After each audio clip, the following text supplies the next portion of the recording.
Hello student, today we start new topic of chapter 13 which is Bernoulli's trial. What is Bernoulli's trial? So first of all, a trial of a random experiment are called the Bernoulli's trial if they satisfy the following condition. Means in every random experiment, each and every random experiment are not a Bernoulli trial, but if the experiment satisfies the given condition, then they are called Bernoulli's trial. Here first is given that there should be a finite number of trials. Means the numbers of the trial are countable. Finite means what? Countable numbers are there. Then we can say that perhaps it may be a trial, Bernoulli's trial. Right? Next thing, the trial should be independent. Independent means they are not interdependent, they are always independent, and trials are always independent. Next, each trial has exactly two outcomes, success or failure. Now here, this is the most important thing, that there are some trials in which we have exactly two outcomes, success or failure. If we toss a one coin and if we get head, and if we say that head is a success, then we have only two outcomes. First is success, head is success, and tail is failure, right? So this type of experiments are there, and if trial has exactly two outcomes, success or failure, then it is called a Bernoulli's trial, right? And the fourth one, the probability of success remains the same in each trial. Means if we toss a coin one time, two time, three time, four time, or 100 times, we have the equal probability of getting head or tail, right? Both are 1 by 2, 1 by 2. So this is therefore they are called Bernoulli's trial, right? Now P is what? P is the probability of success and Q is the probability of failure. And we always remember that the addition of success and failure is always 1, right? So this is the main topic of Bernoulli's trial. Now from this Bernoulli's trial, we want to find the binomial distribution, right? In binomial distribution, we use the Bernoulli's trial here, okay? So we do this one.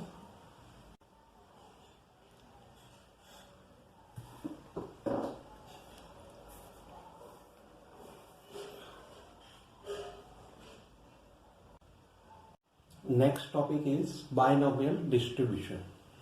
In binomial distribution, the probability of number of successes of x can be written as x px. If we take x is equal to 0, then nc 0, q raised to n, p raised to 0. If we take 1, nc 1, q raised to n minus 1, p raised to 1. If we take 2, then nc2, q raised to n minus 2, p raised to 2, and so on. And when ncn, q raised to 0 and p raised to n. The probability of r success is p, x equal to r is denoted by pr, and pr is equal to ncr, q raised to n minus r, p raised to r, and r is equal to 0, 1, 2, 3 up to n. And where q equal to 1 minus p. PR is called the probability function of the binomial distribution. Sometimes we write x at the place of r. Means this way, px is equal to ncx, q raised to n minus x, and p raised to x, where x is equal to 0, 1, 2 up to n. So both are the same formula, but here we change the variable, right? So this way we can find the probability distribution, or sorry, this is binomial distribution. So this is very useful, and 13.5 is always depend on this criteria, right? So here this thing is also clear that q is equal to 1 minus p, means p plus q equal to 1.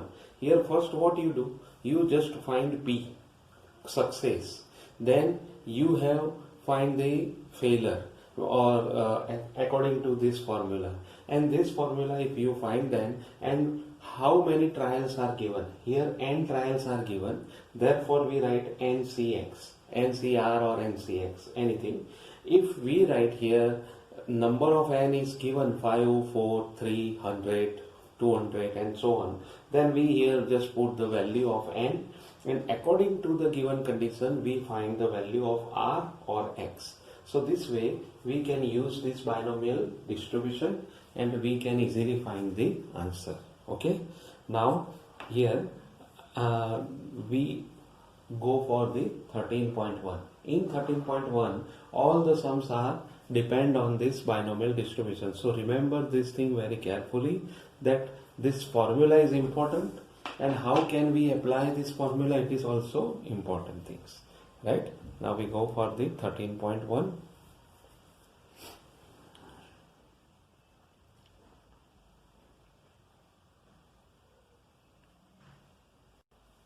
Next sum, 13.5. First, a die is thrown 6 times. If getting an odd numbers is a success, what is the probability of 5 successes, at least 5 successes, and at most 5 successes, right? So here it is given that the die is thrown 6 times, right? Therefore we can say that n equal to 6, and then we go for the next topic. Okay, so here when we toss one die, then we have these outcomes 1, 2, 3, 4, 5, 6, and we want to take the successes. Let success is P, which is obtaining the odd numbers. Odd numbers are 1, 3 and 5, so it is 3 by 6 or it is 1 by 2. According to this P, we find the Q. Q is equal to 1 minus 1 by 2 or it is 1 by 2, right? And we know that 6 times we thrown a die, right? We throw a die 6 times, therefore n equal to 6, therefore the probability distribution of throwing die 6 times is Px is equal to 6Cx, Q raised to 6 minus x and P raised to x. Either you write A or X, anything, R or X, you write anything, right? And where x equal to 0, 1, 2 up to 6, right? So this is our probability distribution. Now here we just put the value of P and Q also. Therefore Px equal to 6Cx, 1 by 2 raised to 6 minus x and 1 by 2 raised to x. Now here we merge this both result. We get 6Cx, 1 by 2 raised to 6. This is our first result, which is Px. Now we want to find first is 5 successes. So first 5 successes, it means x equal to 5, right? So we put a P5, which is 6C5 into 1 by 2 raised to 6. 6C5 is 6 into 1 upon 64, then here 3 upon 32, right? So our first answer is 3 upon 32. Now the next one. Next is given that at least 5 success, means 5 and 6, at least 5 successes. It means what 5 and more than 5. So therefore Px is equal to P5 plus P6 is equal to P5, means here we put 5, 6C5, 1 by 2 raised to 6 plus 6C6, 1 by 2 raised to 6. 1 by 2 raised to 6 is common, and we put 6C5 is 6 plus 1, it is 7. 7 by 64 is our next answer, right? Now, then after this, at most 5. At most 5 is at most 5. Just first you remember this thing, then we go for the at most 5 because it is quite lengthy and our place is short. Therefore, we just remove the first one and then we go for this next, right? Okay. Now third is at most 5 successes. At most 5 successes. It means what? P0, P1, P2, P3, P4 and P5. But directly if we find this, then it is quite lengthy. So what we do? It is 1 minus P6. Only just what we put 1 minus P6, right? Then it is 1 minus P6 means what? 1 minus, here in 1 we put 6C6 into 1 by 2 raised to 6. It is 1 minus 1 upon 64.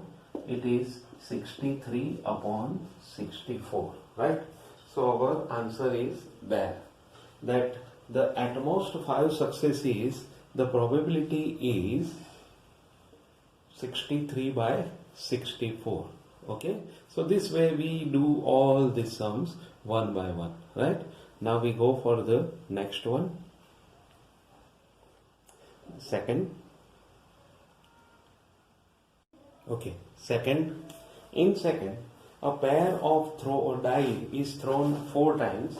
If getting a doublet is considered a success, find the probability of 2 successes. Here first of all, when we toss a pair of die once, then we get xy, where x equal to 1, 2, 3, 4, 5, 6, y is equal to 1, 2, 3, 4, 5 and 6.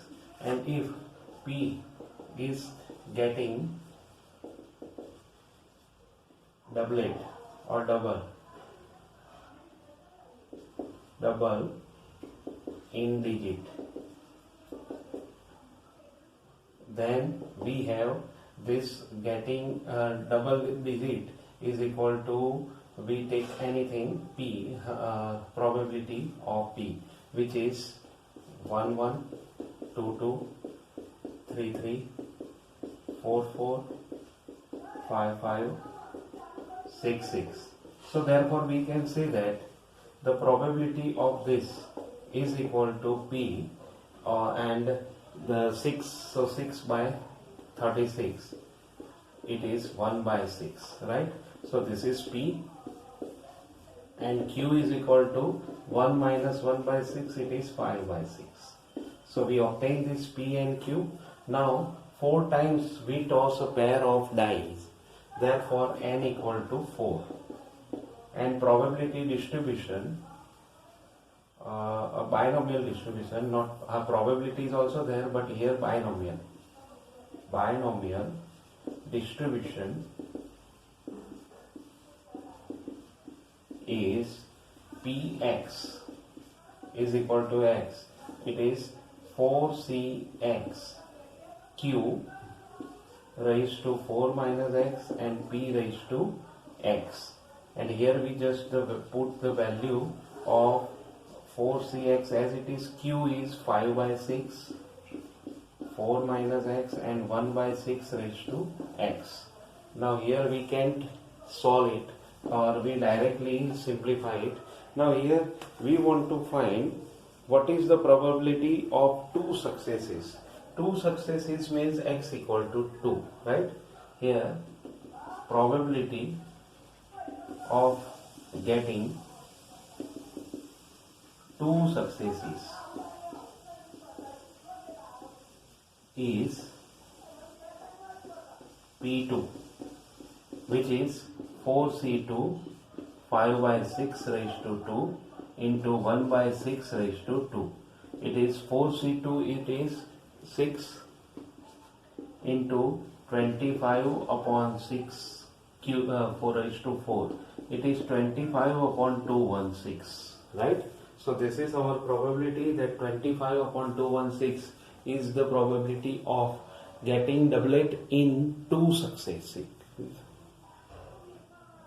Okay, then we go for the next one. So here this sum is quite easy, and we go for the third one.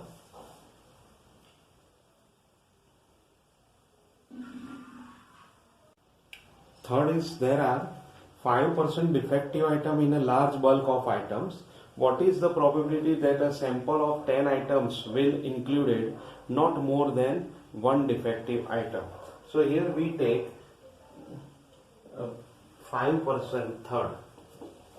In third, there are 5% defective item. Therefore, suppose defective item can be selected is success when P is equal to 5% or it is 5 upon 100. If P is 5 by 100 or it is 1 by 20, then Q is equal to 1 minus 1 by 20, it is 19 by 20, right? So P and Q are obtained. Now it is given that 10 sample of 10 items. Here N is equal to 10 sample of 10 items, and from this we just find the binomial distribution. Therefore, binomial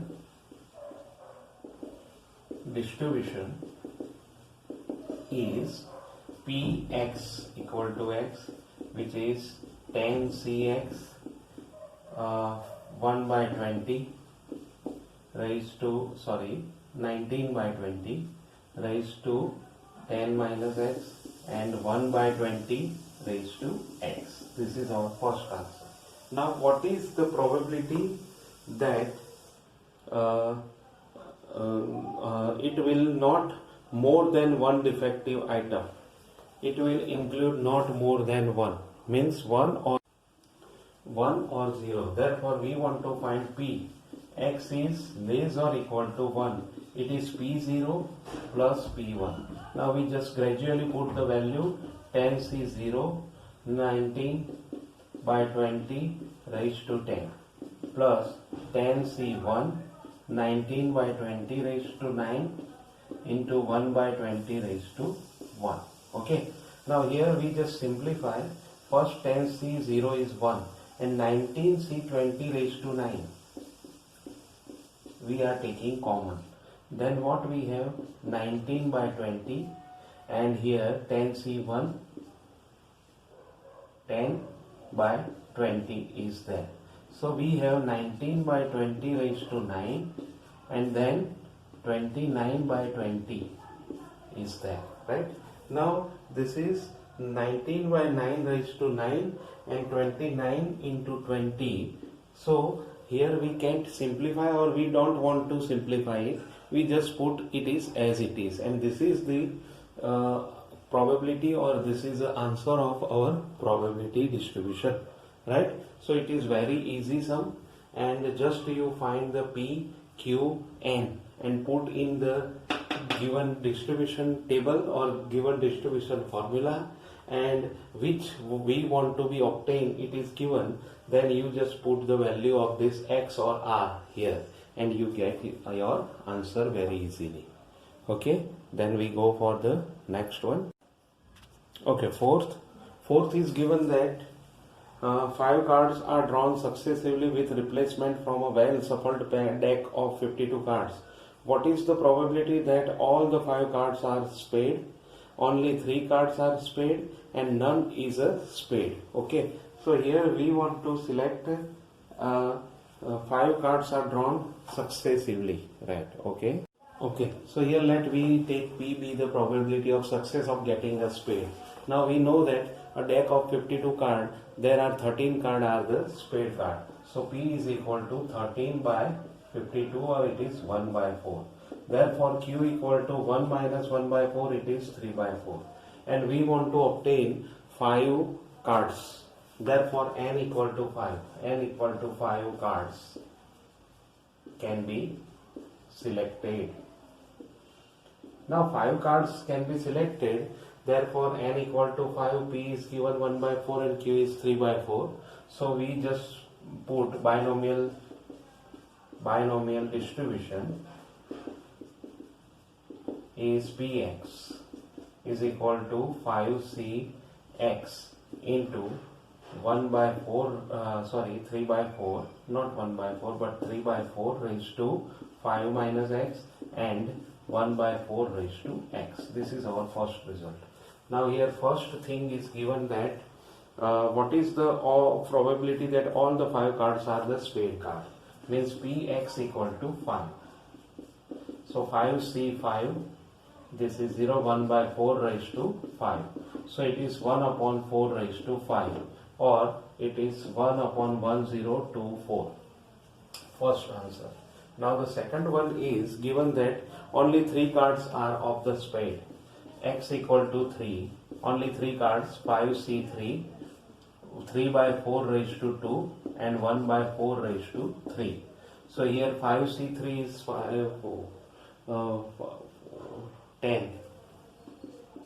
10 into 3, 9 upon 1024, right? So 90 upon 1024 is the first answer, or we can cancel them by 2.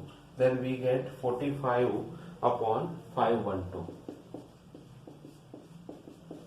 right? And the third one is given that none is a spade card. None is a spade means x equal to 0.